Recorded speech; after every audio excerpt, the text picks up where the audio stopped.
विद्यार्थी मित्रो नमस्कार. मी स्वामी एम.एस. सहाय्यक शिक्षक शिरोली हायस्कूल शिरोली पोलाची स्वामी ऑनलाईन एज्युकेशनमध्ये आपल्या सर्वांचं सहर्ष स्वागत. आज आपण इयत्ता 10वी विषय राज्यशास्त्र पाठ क्रमांक 3 राजकीय पक्ष याविषयीची माहिती घेणार आहोत. संविधानाची वाटचाल निवडणूक प्रक्रिया याविषयी मागील 2 पाठातून आपण माहिती घेतली. सामान्य जनता, लोकशाही, प्रतिनिधित्व आणि निवडणुका या सर्वांना जोडणारा सर्वात महत्त्वाचा दुवा म्हणजे राजकीय पक्ष असतो. आपण नेहमी राजकारण हा शब्द ऐकतो. वास्तव ते राजकीय पक्षाशी संबंधित असतात. राजकीय पक्षाचं अस्तित्व सर्व लोकशाही व्यवस्थेमध्ये असतं. प्रस्तुत पाठात आपण भारतातल्या राजकीय पक्ष पद्धतीची माहिती यांची ओळख करून घेणार आहोत.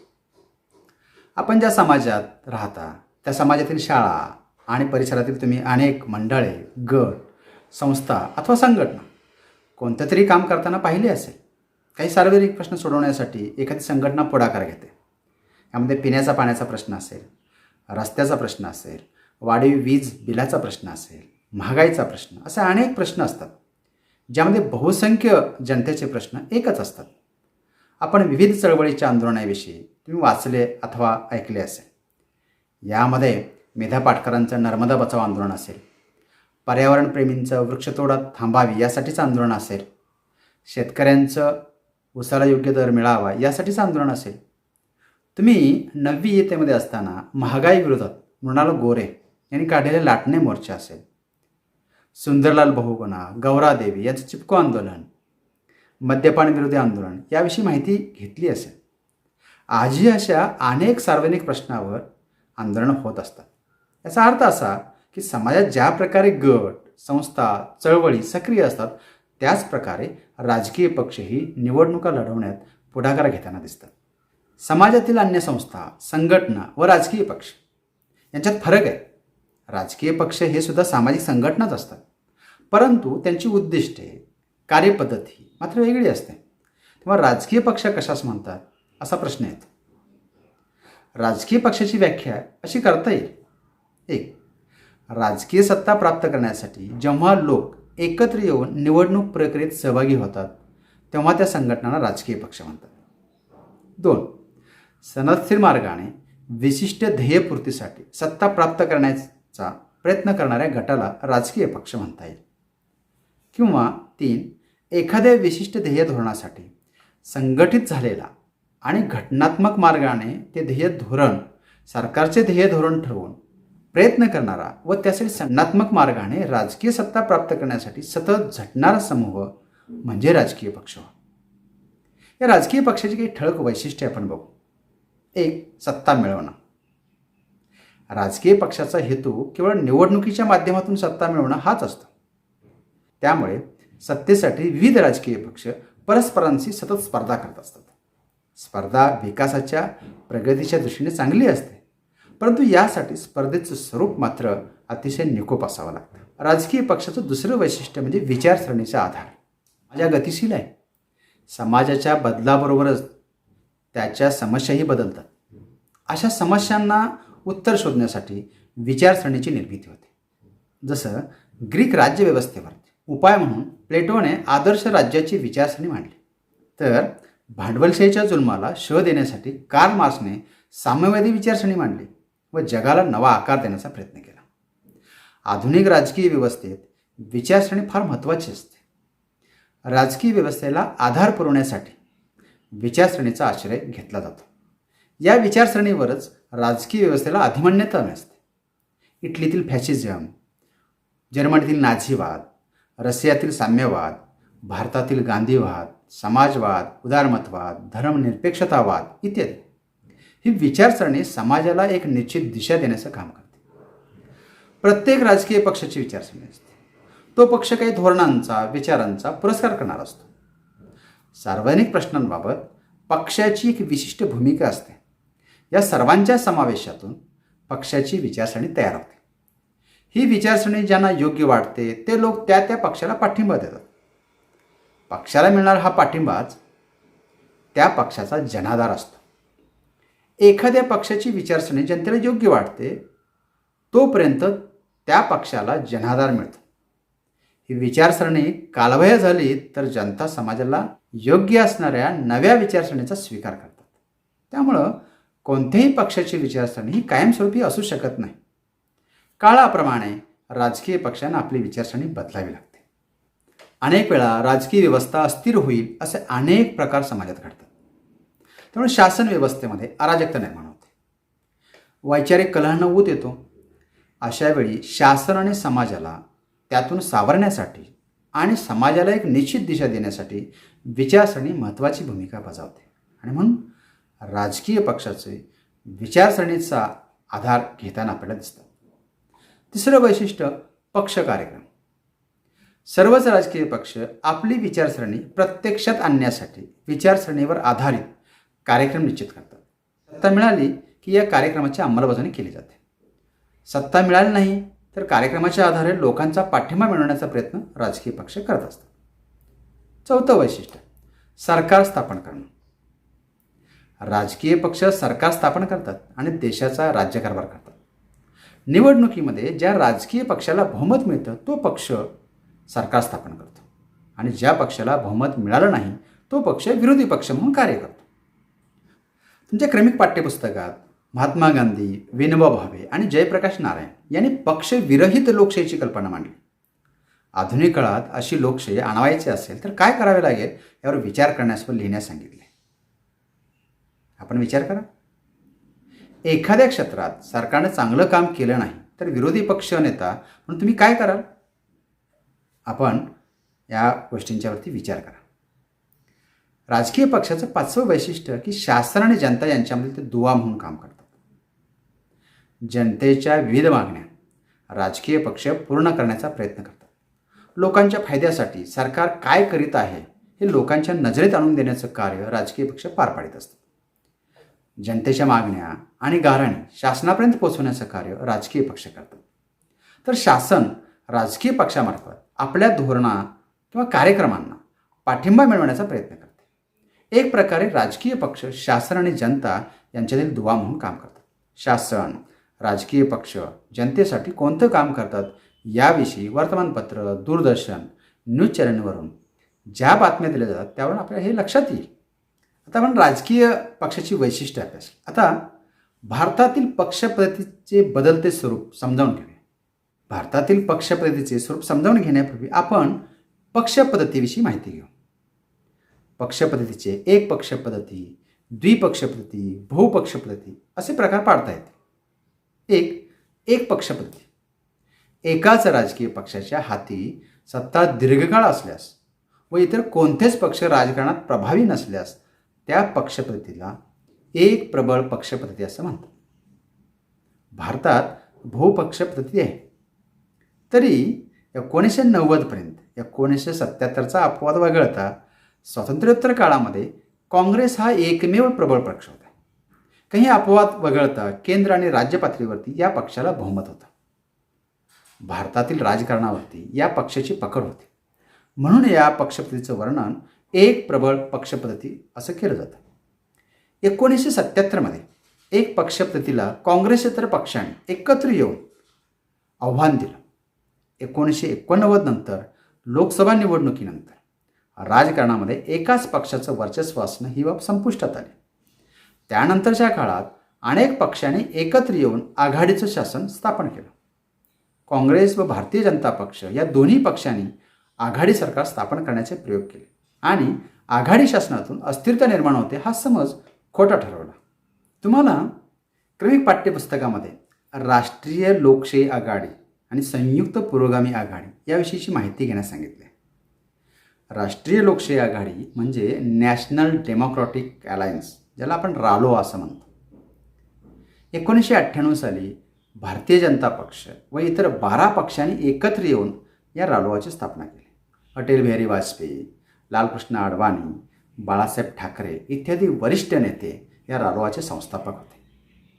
2014च्या लोकसभा निवडणुकांमध्ये या रालोआने लोकसभेमधील 543 पैकी 336 जागा जिंकून बहुमत मिळवलं. राष्ट्रीय लोकशाही आघाडीमध्ये भारतीय जनता पक्ष, शिवसेना, तेलुगू देशम पक्ष, लोक जनशक्ती पार्टी, शिरोमणी अकाली दल, राष्ट्रीय लोक समता Party, Apna Dal, Naga People's Front, National People's Party, Swabhimani Paksha, PMK, Akhil Bharatiya NR Congress, Mizo National Front, Bharatiya Republican Paksha Athawale गट, राष्ट्रीय समाज पक्ष, महाराष्ट्रवादी गोमंतक पक्ष, गोवा विकास पार्टी, ईशान्य प्रादेशिक राजकीय आघाडी, मणिपूर पीपल्स पक्ष, अशा अनेक पक्षांनी मिळून ही राष्ट्रीय लोकशाही आघाडी बनलेली आहे. तर यातील काही पक्ष त्या आघाडीतून बाहेर पडले आहेत. दुसरी आघाडी आहे संयुक्त पुरोगामी आघाडी, याला युनायटेड प्रोग्रेसिव्ह अलायन्स असं म्हणतात, UPA.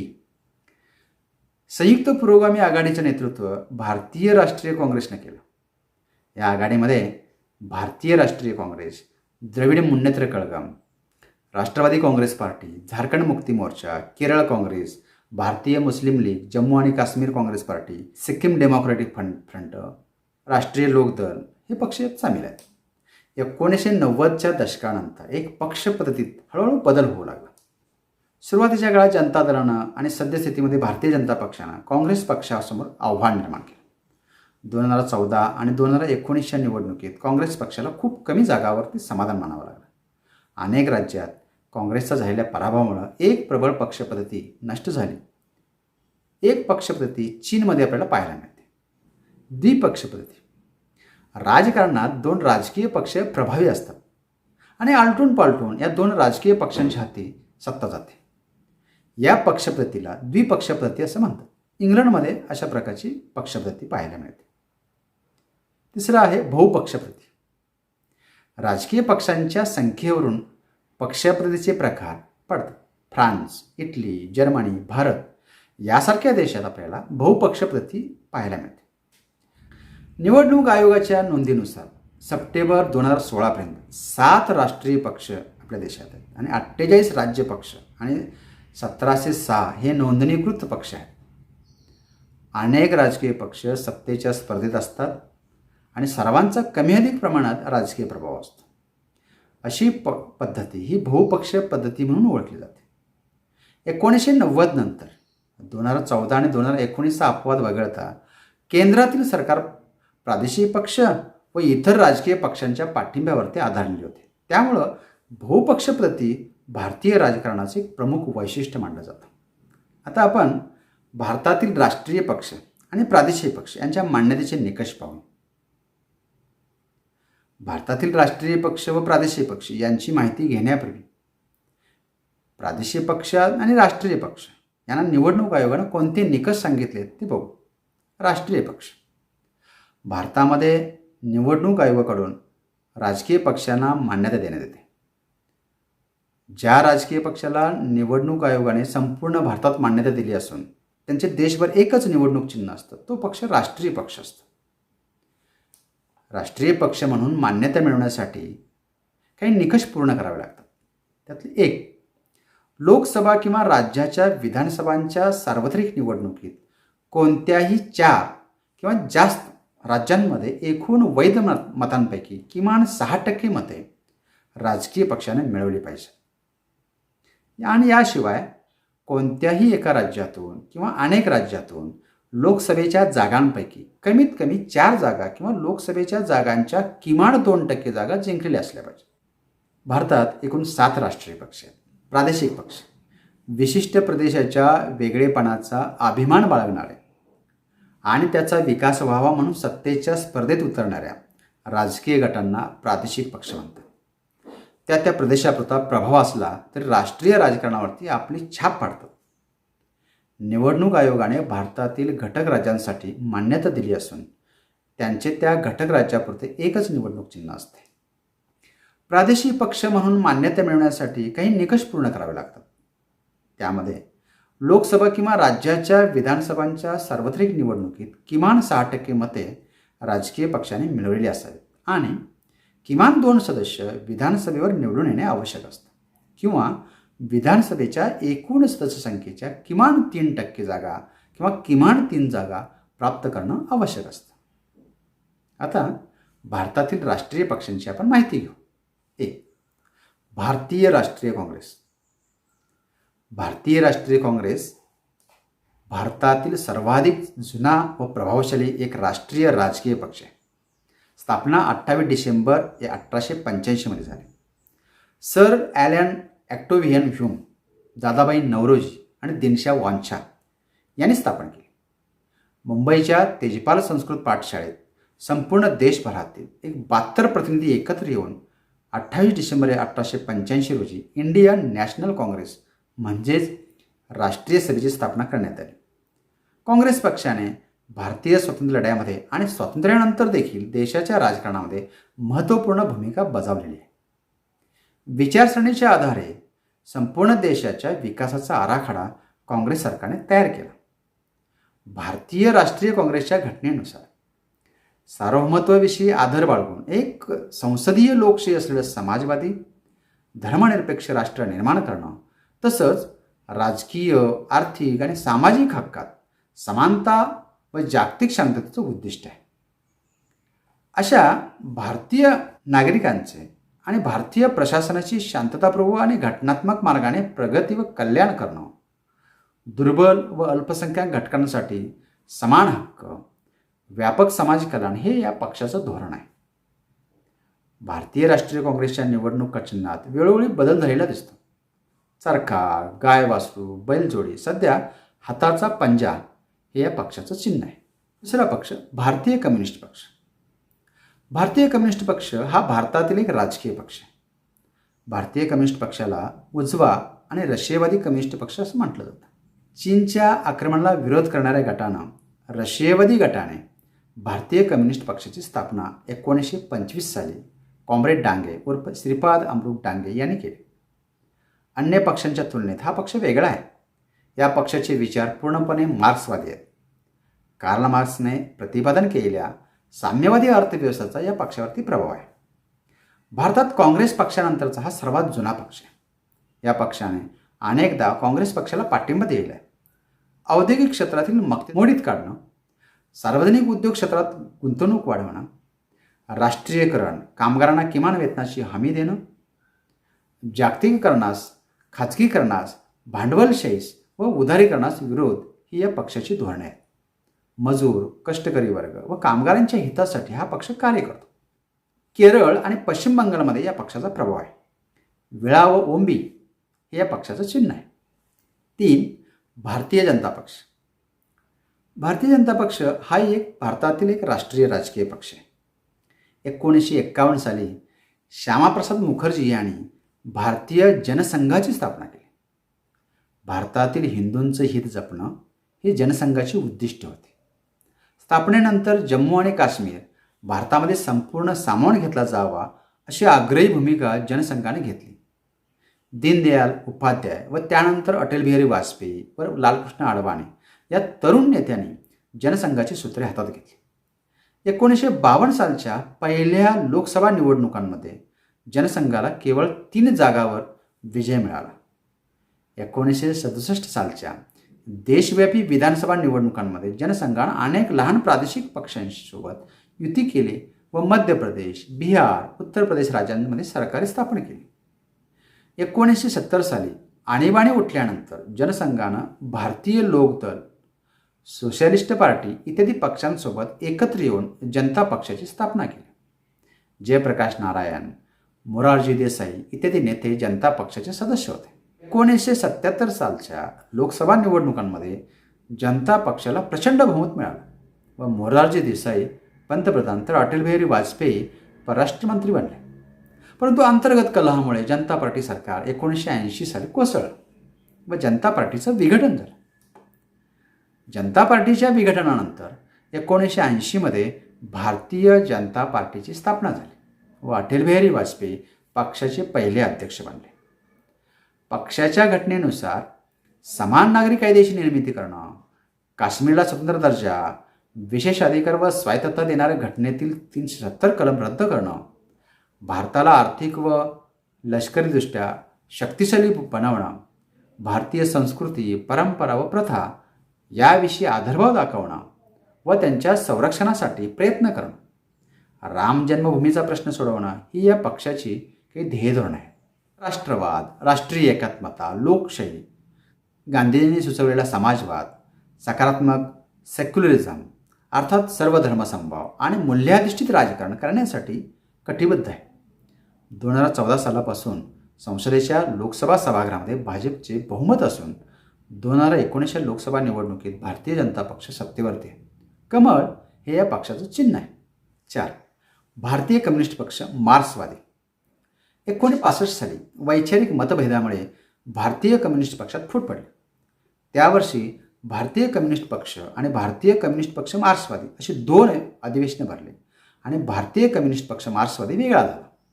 या विभाजनाचा 1962च्या भारत चीन युद्धाशी संबंध आहे. 1962च्या सुमारास चीन व सोव्हिएत युनियन या दोन्ही साम्यवादी देशांपैकी कुणाचं नेतृत्व स्वीकारायचं यावरून या पक्षातील नेत्यांमध्ये वैचारिक मतभिन्नता निर्माण झाली व भारतीय कम्युनिस्ट पक्षात फूट पडली व त्यातून भारतीय कम्युनिस्ट पक्ष मार्क्सवादी हा पक्ष स्थापन झाला. समाजवाद, धर्मनिरपेक्षता आणि लोकशाही यांचा हा पक्ष पुरस्कार करतो. साम्राज्यवाद या पक्षाचा विरोध आहे. कामगार, शेतकरी, शेतमजूर यांचे हितसंबंधाची जपणूक करणं हे या पक्षाचं धोरण आहे.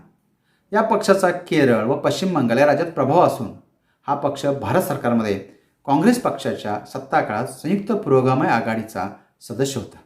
विळा हातोडा हे या पक्षाचं चिन्ह आहे. बहुजन समाज पक्ष. बहुजन समाज पक्ष याला बसप म्हणतो. हा भारतातील राष्ट्रीय राजकीय पक्ष आहे. हा आंबेडकरवादी, समाजवादी, लोकशाही या विचारसरणीचा एक राजकीय पक्ष आहे. हा पक्ष डॉक्टर बाबासाहेब आंबेडकर यांच्या तत्वास अनुसरून बहुजन हिताच्या उद्दिष्टांचा दावा करतो. इसवी सन 1984 साली काशीराम यांच्या नेतृत्वाखाली याची स्थापना झाली. सामाजिक न्याय देणं, बहुजनांवरील अन्याय व अत्याचार विरोधात दाद मागणं, संपत्तीची मक्तेदारी नष्ट करून समान वितरणाचा आग्रह धरणं इत्यादी या पक्षाची धोरणे आहेत. दलित, आदिवासी, इतर मागासवर्गीय आणि अल्पसंख्याक यांचा बहुजन या शब्दात समावेश होतो. इसवी सन 2003 सालापासून मायावती या पक्षाच्या अध्यक्षपदाची धुरा वाहत आहे. हत्ती हे या पक्षाचं चिन्ह आहे. इसवी सन 2009 साली झालेल्या भारताच्या 15व्या लोकसभेच्या निवडणुकीत या पक्षाने 21 जागा जिंकल्या. या पक्षाचा प्रभाव प्रामुख्याने उत्तर प्रदेशमध्ये आहे. 6. राष्ट्रवादी काँग्रेस पक्ष. राष्ट्रवादी काँग्रेस पक्ष हा भारतातील एक राष्ट्रीय पक्ष असून महाराष्ट्रात तो प्रभावशाली आहे. शरद पवार यांनी 1999 या पक्षाची स्थापना केली. त्यानंतर हा पक्ष भारतीय काँग्रेस पक्षाच्या साथीने इसवी सन 1999 ते 2014 या कालावधीत महाराष्ट्र राज्यात सत्तेवरती राहिला. हा पक्ष 2004 ते 2014च्या दरम्यान काँग्रेस प्रणित संयुक्त पुरोगामी आघाडीमध्ये राहून केंद्रीय सरकारमध्ये सहभागी झाला होता. पक्षाने समाजवादी भारतीय काँग्रेस पक्षाला आपल्यातून सामावून घेतलं. शेतीला व्यवसायाचा दर्जा प्रदान करणं, ग्रामीण भागात रोजगाराच्या संधी उपलब्ध करणं, सहकार चळवळीला उत्तेजन देणं ही या पक्षाची धोरणं आहेत.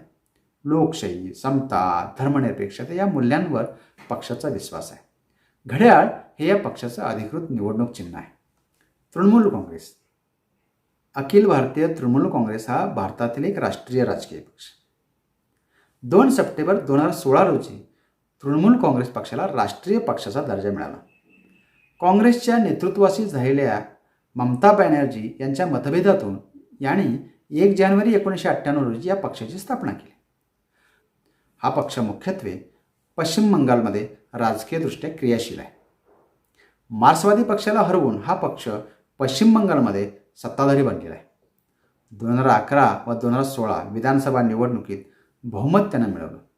ममता बॅनर्जी या पश्चिम बंगालच्या मुख्यमंत्री झाल्या. बंगाली भाषा, संस्कृतीचे महत्त्व अधोरेखित करणं, उद्योगांसाठी जमीन अधिग्रहण करण्यास विरोध, बंगालचा विकास, गोरगरीब सर्वसामान्य जनतेला शिक्षण व आरोग्य सुविधा उपलब्ध करून देणं ही या पक्षाची ध्येय धोरणे आहेत. लोकशाही, धर्मनिरपेक्षता आणि दुर्बल घटकांचं संरक्षण हे या पक्षाचं धोरण आहे. या पक्षाचं निवडणूक चिन्ह गवत फूल आहे.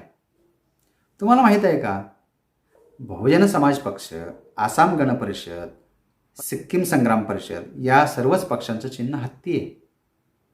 भारतीय निवडणूक आयोग राष्ट्रीय व प्रादेशिक पक्षांना निवडणूक चिन्हांचे वाटप करतात. राष्ट्रीय पक्ष म्हणून मान्यता मिळालेल्या पक्षांना निवडणूक आयोग संपूर्ण देशात एकच चिन्ह देतो.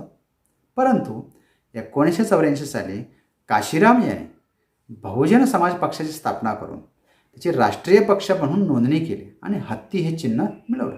मात्र हा पक्ष भारतातील सर्वच राज्यात पसरलेला नव्हता. 1989 पर्यंत त्याचा एकही उमेदवार जिंकलेला नव्हता. बहुजन समाज पार्टी उत्तर प्रदेशात 1993, 1995, 2007 आणि 2014मध्ये सत्तेत होता. आसाम गण परिषद या पक्षाची स्थापना 1985ची. हा पक्ष 1985मध्ये सत्तेवरती आला. या पक्षाचं चिन्ह ही हत्ती आहे. 1985 ते 1989 आणि 1996 ते 2001 या कालावधीत हा पक्ष सत्तेवरती होता. बहुजन समाज पार्टीने निवडणूक आयोगाकडे संपूर्ण देशभरात एकच हत्ती हे चिन्ह असावं यासाठी दावा दाखल केला. तेव्हा हत्ती चिन्ह मिळालेल्या सर्वच प्रादेशिक पक्षाने तत्कालीन निवडणूक आयुक्त जी कृष्णमूर्ती यांची भेट घेऊन आपली बाजू मांडली. त्यानुसार आसाम, पाँडेचेरी आणि सिक्कीम व्यतिरिक्त बहुजन समाज पक्षास हत्ती चिन्ह वापरास मान्यता दिली. समोर दिलेला तक्ता पहा, म्हणजे आपल्या लक्षात येईल की या राष्ट्रीय पक्षांची 2009 आणि 2014च्या लोकसभा निवडणुकीतील कामगिरी. विद्यार्थी मित्र, आपणही 2019च्या लोकसभा निवडणुकीत या राष्ट्रीय पक्षांनी किती जागा मिळवल्या हे शोधून लिहा. विद्यार्थी मित्र हो, बोर्डच्या परीक्षेत या राष्ट्रीय पक्षावरती आधारित आपल्याला एक संकल्पना चित्र विचारलं जाईल. या संकल्पना चित्रामध्ये आपल्याला राष्ट्रीय पक्ष आणि त्यांचा स्थापना वर्ष माहीत असणं अत्यंत आवश्यक आहे. मित्र, आता आपण भारतातल्या राष्ट्रीय पक्षांची माहिती घेतली. पुढच्या भागात आपण काही प्रादेशिक पक्षांची माहिती घेणार आहोत. धन्यवाद. आपल्याला पाठ आवडल्यास लाईक करा, सबस्क्राईब करा.